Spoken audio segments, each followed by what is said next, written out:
আজি তৃতীয় দিন বাজেট পাঠ হোৱা মই বাজেট পাঠ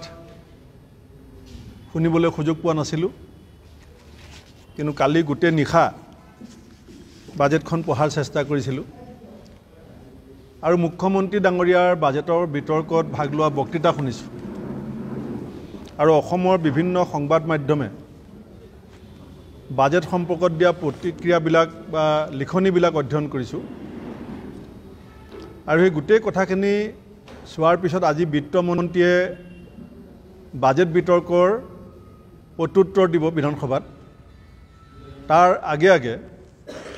মই আমাৰ যিখিনি সাধাৰণ জ্ঞান সেই জ্ঞানৰ পৰা বাজেট সম্পৰ্কত কিছু কথা অসমৰ ৰাইজক ক'ব বিচাৰিছোঁ আৰু মই আশা কৰিম যে অসমৰ ৰাইজক অসম চৰকাৰেও এই কথাবিলাকৰ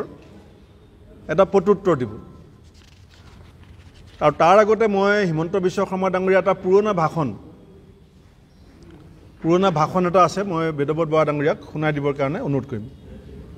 আজি অকণমান মই দীঘলকৈ লৈছোঁ সাধাৰণতে মই ছুটি প্ৰেছ মিট কৰোঁ কিন্তু যিহেতু বাজেটো বহুত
সাংবাদিক বন্ধুসকল